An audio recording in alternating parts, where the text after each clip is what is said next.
ማስታረቅ ማለት ማዕከላዊ ማዕከል እግዚአብሔር አለ፣ ሰው አለ። ሰውና እግዚአብሔር መካከል አስተራቂ ይኖራል ማለት ነው።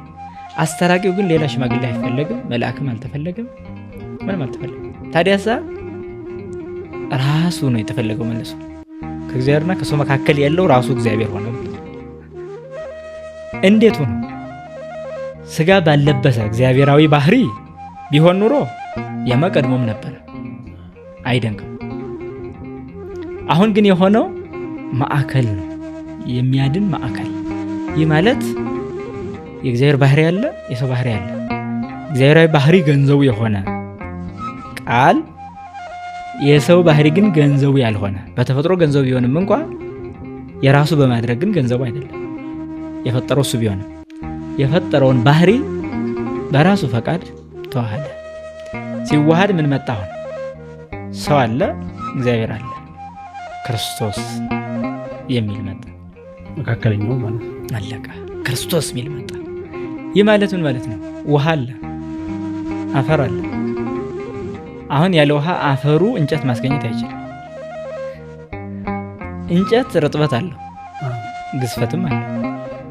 ርጥበቱ ከውሃው የተነሳ ነው፣ ግዝፈቱ ከአፈሩ የተነሳ ነው። ስለዚህ በውሃና በአፈር መካከል ያለ ነው እንጨቱ። ውሃ አለ፣ አፈር አለ።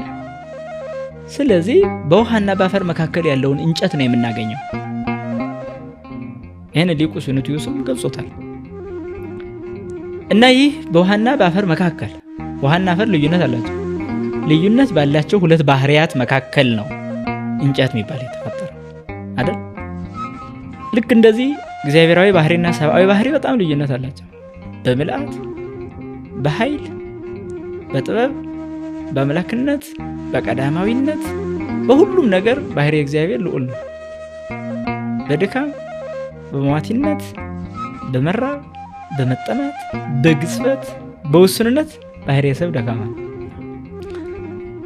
እዚህ ጋር መካከል ማለት ግን ክርስቶስ ግን ምልአታዊው ባህሪ ይዞ ውሱኑን ባህሪ ሲዋሃድ ምሉእም ውሱኑም የሆነ አንድ ክርስቶስ የሚባል እናገኛለን ማለት ነው።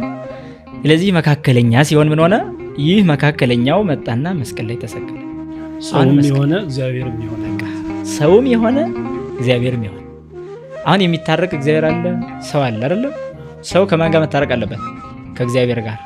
ከእግዚአብሔር ጋር የሚያስታርቀው መካከለኛው ነው።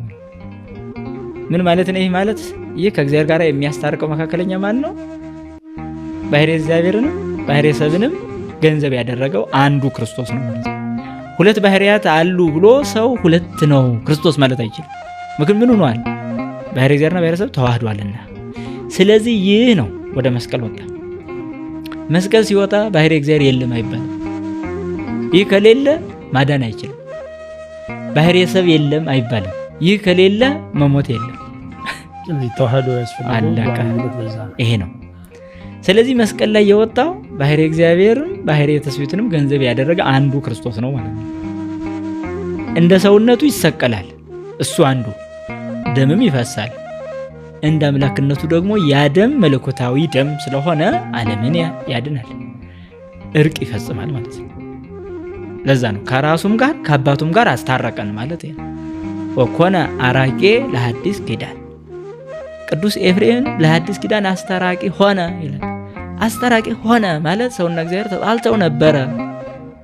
ብዙ ነቢያት ሙተው ነበረ በግፍ። እነ አቤል ሙተዋል፣ እነ ዘካርያስ ሙተዋል፣ እነ ኢሳይያስ ሙተዋል። በግፍ የሞቱ ነቢያት ነበሩ። የነዛ ደም ዓለምን ሊያድን አይቻልም። ለዓለም መዳን ጥቅም አልሰጠም። የክርስቶስ ደም ግን ዓለምን አዳን ይላል። ለምን? መለኮታዊ ደም ስለሆነ። ለምን? ባህሪ እግዚአብሔርን የተዋሃደ ደም ስለሆነ። ታራቂው አካል እሱ ስለሆነ ይህን ነው እስመ ብዙሃን ነቢያት ወጻድቃን ሞቱ ወአልቦ ዘበቋ ሞቶሙ ወዘ ክርስቶስሰ አድኃነ ዓለመ። ሊቁ ቅዱስ ቄርሎስ ብዙ ነቢያት ሞቱ፣ ብዙ ጻድቃን ሞቱ አለ። ከክርስቶስ በፊት ስለነበሩ ነቢያትና ጻድቃን ሞት ሲናገር ያ ሞታቸው ግን ዓለምን አላዳንም ማለት ወአልቦ ዘበቋ ሞቶሙ ነው። ሞታቸው ዓለምን ለማዳን አልጠቀሙም። በሲኦል ተግዘው ለነበሩ ነፍሳት ነፃነትን ሊያውጅ የቻለ የአንድ ነቢይ ሞት እንኳን የለም። የክርስቶስ ግን አለ ዓለምን አዳናል። በቃ ለምን? መለኮታዊ አካል ስለሆነ በመስቀል ላይ የዋለው።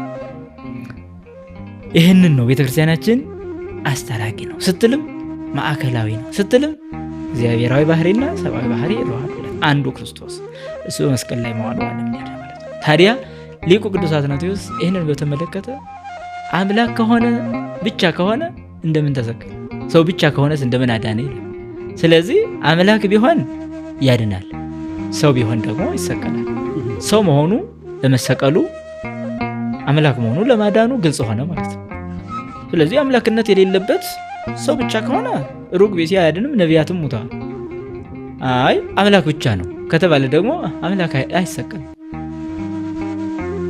እንላለን ማለት ነው። ሰው ብቻ ከሆነ አያድንም፣ አምላክ ብቻ ከሆነ አይሰቀልም። ስለዚህ ይህንን ነው ነቢያት ሐዋርያት በሙሉ ሲገልጹ የመጡት። ነቢያት አስቀድሞ መከራውንም ግፉንም ሲናገሩ ነበር፣ ሐዋርያትም እንዲሁ አስተምረዋል እና ይሄ ነው